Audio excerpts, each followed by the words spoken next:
2026 চনৰ আজি প্ৰথমটো দিন ইংৰাজী নৱবৰ্ষৰ সকলোকে শুভেচ্ছা জনাইছোঁ আৰু মই বৰ্তমান উপস্থিত আছোঁ ডিমৌ সমষ্টিৰ বিধায়ক সুশান্ত বৰগোহাঁইৰ কাষত আৰু মই পোনপ্ৰথমে বিধায়কগৰাকীক শুভেচ্ছা জনোৱাৰ লগতে তেওঁক পৰিকল্পনা কি বিধানসভা নিৰ্বাচনো আহি আছে এই সকলো বিষয়ে জানিব বিচাৰিম। পোনপ্ৰথমে আপোনালোক শুভেচ্ছা জনাইছোঁ। ধন্যবাদ আৰু নিউজ 18 অসম নৰ্থ ইষ্টৰ সকলো দৰ্শকলৈ মোৰ আন্তৰিক নৱবৰ্ষৰ শুভেচ্ছা জ্ঞাপন কৰিছোঁ। সকলোৱে যাতে সুখে শান্তিৰে তেওঁলোকে পৰিয়ালৰ সৈতে থাকিব পাৰে, সমগ্ৰ অসমত যাতে এটা শান্তি আৰু ভাতৃত্ববোধৰ এটা পৰিৱেশ হয়, তাৰ বাবে সকলোকে নতুন বছৰৰ শুভেচ্ছা জনাইছোঁ। এই বছৰটো যথেষ্ট গুৰুত্বপূৰ্ণ, বিশেষকৈ ডিমৌ সমষ্টি পুনৰ গঠন হোৱাৰ পৰা সমষ্টি পুনৰ নিৰ্ধাৰণ কৰাৰ পিছত প্ৰথমটো বিধানসভা নিৰ্বাচন আহি আছে। আপোনাৰ পৰিকল্পনা কি? চাওক, পৰিকল্পনাখিনি আচলতে ৰাজনৈতিক পৰিকল্পনা সবিশেষ এনেধৰণে সকলোৰে আগত কোৱাটো কঠিন, কিন্তু তথাপিও আমি যিদৰে জয়ী হ'ব লাগে, কেনেধৰণে জয়ী হ'ব লাগে, যোৱা প্ৰায় এটা বছৰে তাৰ পৰিকল্পনা আৰু তাৰ কামখিনি আমি নিয়াৰিকৈ কৰি থকা হৈছে। যিহেতু ভাৰতীয় জনতা পাৰ্টীয়ে প্ৰত্যেক দিনে নিৰ্বাচনৰ লগত সংগতি ৰাখি যিখিনি কাম কাজ আৰু সাংগঠনিক স্থিতি সকলোখিনি প্ৰত্যেকটো বছৰে কৰে। এইটো নতুন বছৰ বা পুৰণা বছৰ বুলি আমি তাৰ পৰিকল্পনা নকৰোঁ। প্ৰত্যেকটো নিৰ্বাচন, লোকসভাই হওক, বিধানসভাই হওক, পঞ্চায়তেই হওক, সকলো নিৰ্বাচনৰ পৰিকল্পনা সেই পৰিৱেশৰ পৰিস্থিতিত আমি কৰি আছোঁ আৰু 2 মাহৰ ভিতৰতে নিৰ্বাচন অনুষ্ঠিত হ'ব। আৰু আমি 100% দৃঢ় বিশ্বাসী এইবাৰ ডিমৌ সমষ্টি, বিশেষকৈ নতুনকৈ যিখিনি অঞ্চল আমাৰ ইয়াত আহি আমাৰ ডিলিমিটেশ্যনৰ পিছত আহিলে, সকলোকেইটা অঞ্চল এতিয়া ভাল।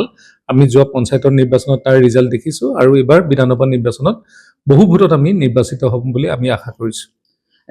প্ৰায় 1,79,000 প্ৰায় 300 ভোটাৰ আছে ডিমৌ সমষ্টিত, আৰু এই ভোটাৰসকলে কি কাৰণত আচলতে বিজেপিক আঁকোৱালি ল'ব বুলি ভাবে? চাওক, বিজেপিক এই কাৰণে আঁকোৱালি লৈছে, বিজেপিৰ আজিৰ দিনত সাংগঠনিক স্থিতি খুব শক্তিশালী।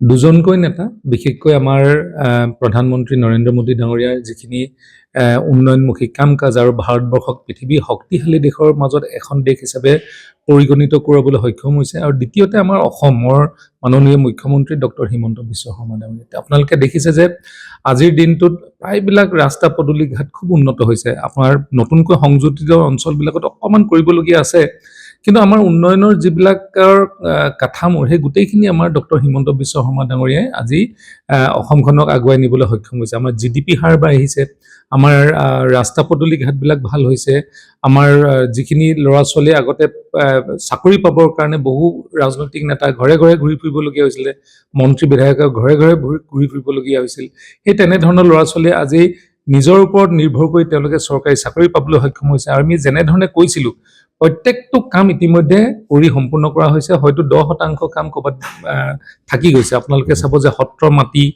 ৰাইজক দিয়া মাটিৰ পট্টাৰ পৰা আৰম্ভ কৰি সকলোকেইটা বাগান অঞ্চলত আমাৰ যিসকল শ্ৰমিক ৰাইজ আছে তেওঁলোকক মাটিৰ পট্টা দিয়াৰ ব্যৱস্থা পৰা সকলোখিনি এনেধৰণে কৰিছে যে ভৱিষ্যত অসমখন সুৰক্ষিত হ'ব, অসমীয়া সুৰক্ষিত হ'ব, অসমীয়া জাতি জনগোষ্ঠী সকলোখিনি সুৰক্ষিত হ'ব। ডিমৌ সমষ্টিত বিশেষকৈ কি প্ৰজেক্ট আপুনি আৰু আগুৱাই নিব বা হ'বলৈ গৈ আছে এই 2026?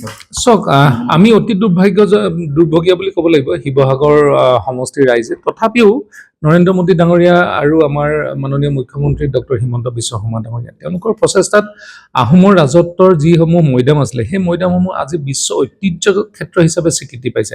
আৰু সমগ্ৰ নৰ্থ ইষ্টত এইটোৱে প্ৰথম বিশ্ব ঐতিহ্য হিচাপে আমি স্বীকৃতি পাইছোঁ, তাকো ইউনেস্কোৰ পৰা। আজি এই ধৰণৰ যিবিলাক আমি কাম কৰিছোঁ শিৱসাগৰত, আৰু শিৱসাগৰৰ ৰংঘৰৰ যিখিনি লগত লাগি থকা সংলগ্ন যিখিনি মাটি, তাত ডাঙৰ প্ৰজেক্ট এটা হ'ব, য'ত আমাৰ লাইট এণ্ড চাউণ্ডৰ আশা কৰিছিলে তাতকৈ বহুত ডাঙৰ প্ৰজেক্ট এটা হ'ব আৰু 2 বছৰৰ মাজত তাৰ সম্পূৰ্ণ হ'ব। ডিমৌ সমষ্টিত আপুনি যদি চাই, আমি আন্তঃগাঁথনিসমূহ উন্নত কৰাত আমি বিশেষ গুৰুত্ব আৰোপ কৰিলোঁ। প্ৰায় 250 কিলোমিটাৰ মূল পথসমূহ ইতিমধ্যে নিৰ্মাণ কৰা হ'ল। 2-এটা ৰাস্তা আছে ভিতৰৰ ফালে সোমাই যোৱা 1 কিলোমিটাৰ, আধা কিলোমিটাৰ, কিন্তু ডাঙৰ ৰাস্তা প্ৰায়বিলাকে সম্পূৰ্ণ হৈছে। 3-4 কিলোমিটাৰ ৰাস্তাত 4টা আছে, সেইকেইটাও আমি সম্পূৰ্ণ কৰিব পাৰিম বুলি আমি আশা কৰিছোঁ। আৰু তাৰ উপৰিও এখন CBSE মডেল স্কুল আহিছে চৰকাৰত, যিখনত আমাৰ যিবিলাকে নবোদয়ত ছিট নাপায় সেইসকলে তাত পঢ়াৰ সুবিধা পাব। এখন ষ্টেডিয়াম বনোৱা হৈছে, এখন মেডিকেল কলেজ বনোৱা হৈছে, এখন কেঞ্চাৰ হস্পিটেল নিৰ্মাণ কৰি থকা হৈছে। কেইদিনমানৰ পিছত আমি যিখন শিৱসাগৰ ডায়েট আছে ইনষ্টিটিউট, সেই ডায়েট ইনষ্টিটিউট টিচাৰ ট্ৰেইনিং ইনষ্টিটিউটখন আমি এই ডিমৌ সমষ্টিত আমি পাম। আদি কৰি ডিমৌ সমষ্টি মেডিকেল কলেজখনটো প্ৰায় গোটেই জিলাৰ ভিতৰত হ'ল, আৰু আমাৰ শিৱসাগৰ জিলা মেডিকেল কলেজখন ডিমৌতে নিৰ্মাণ কৰি থকা হৈছে। আদি কৰি আমি স্কিলৰ বহুখিনি কাম কৰিবলৈ আৰম্ভ কৰিছোঁ, যিবিলাকত আমাৰ যিবিলাকে চৰকাৰী চাকৰি নাপায় সেইসকলে স্কিল চেণ্টাৰৰ যোগেদি প্ৰাইভেট কোম্পানীসমূহত চাকৰি পাবৰ কাৰণে যোগ্যতা অৰ্জন কৰিব পৰা এটা ব্যৱস্থা গ্ৰহণ কৰিছে। এনেধৰণৰ বহুখিনি আছে পৰিকল্পনা, যাতে ভৱিষ্যত প্ৰজন্মৰ কাৰণে আমি কিবা কৰি থৈ যাব পাৰোঁ। অন্তিমটো প্ৰশ্ন, যিহেতু কৈছোৱে যে আৰু মাজত মাত্ৰ 2-3 মাহ আছে বিধানসভাৰ নিৰ্বাচন অনুষ্ঠিত হ'ব, চৰ্চা চলিছে যদিও বিজেপি নেতৃত্বই ঠিক কৰিব এই ডিমৌ সমষ্টিত কোনে টিকট কাক দিয়া হ'ব, কিন্তু সৰ্বাধিক সুশান্ত বৰগোহাঁই নামটোৱেই বৰ্তমানে চৰ্চাতে আছে আৰু হয়তো টিকট লাভ কৰিব। এই ক্ষেত্ৰত যদিহে টিকট দিয়ে তেন্তে আপোনাৰ বাবে কংগ্ৰেছৰ ফেক্টৰ হ'ব পাৰে বুলি ভাবেনে? চাওক, ফেক্টৰটো ৰাজনৈতিক যিখন যুদ্ধ, সেই ৰাজনৈতিক যুদ্ধত আমি সকলোকে ফেক্টৰ বুলি লৈ আগবাঢ়োঁ। কংগ্ৰেছকো ফেক্টৰ বুলি লৈ আগবাঢ়োঁ, ৰাইজৰ দলকো ফেক্টৰ বুলি লৈ আগবাঢ়োঁ। ইয়াৰ কাৰণটোৱে হৈছে যে গণতন্ত্ৰৰ যিটো আমাৰ প্ৰক্ৰিয়াত য'ত আমাৰ নিৰ্বাচন অনুষ্ঠিত হ'ব, তাত সকলো পৰ্যায়ৰ দলে তাতে প্ৰতিদ্বন্দ্বিতা আগবঢ়াব। কিন্তু আমি একেবাৰে তৃণমূল পৰ্যায়ত কাম কৰি আছোঁ, একেবাৰে বুথৰ লেভেলত আমি সভাবিলাক কৰিয়ে আছোঁ। তাত দেখিছোঁ যে তৃণমূল পৰ্যায়ত তেনেধৰণৰ বঁটা কংগ্ৰেছৰ সপক্ষে নাই। আৰু দ্বিতীয় কথাটো হ'ল, বহুতে প্ৰশ্ন কৰিব পাৰে লোকসভাৰ কথা লৈ পেলাই, লোকসভাত যিটো ধ্যান ধাৰণা আছিলে সেই বিধানসভাত একে ধ্যান ধাৰণা বা একেটা বুজাবুজি বা জানি এই ভোটদানবিলাক কৰা নহয়। এই ভোটদানবিলাক প্ৰায় সংখ্যক আমাৰ ৰাজ্যিক নেতৃত্ব আৰু ভাৰতীয় জনতা পাৰ্টীৰ যিখিনি শক্তিশালী সংগঠন তাৰ ওপৰত ভিত্তি কৰি হয়। সেইকাৰণে আমি দেখিছোঁ যে আমি যিখিনি নিৰ্বাচনৰ কুচকবজ বা যিখিনি আমি প্ৰস্তুতি, সেইখিনিত আমি যথেষ্টখিনি আগবাঢ়িছোঁ। আৰু যদি দলে আমাক প্ৰক্ষেপ কৰে বা দলে যাকে প্ৰক্ষেপ কৰিলেও ইয়াত ভাৰতীয় জনতা পাৰ্টী নিশ্চিতভাৱে জয়ী হ'ব। বিৰোধী ঐক্য মঞ্চৰ বিৰোধী ঐক্য মঞ্চৰ গোটেইখিনি এতিয়া টিভি কেমেৰা আৰু টিভিৰ পৰ্দাত আছে। এতিয়াও যদি ঐক্য হ'বলৈ হয়, এই ঐক্যবোৰ একেবাৰে গাঁৱৰ বুথৰ পৰ্যায়ত হ'ব লাগিব, নহ'লে ঐক্যটো সঁচা ঐক্য নহ'ব। সেইকাৰণে গাঁৱত এতিয়ালৈকে দলৰ তেনেধৰণৰ শক্তিশালী সাংগঠনিক ব্যৱস্থাৰ দেখা পোৱা নাই, য'ত ঐক্য মঞ্চই কিবা এটা আমাক ক'ৰবাত দুৰ্বল কৰিব পাৰে।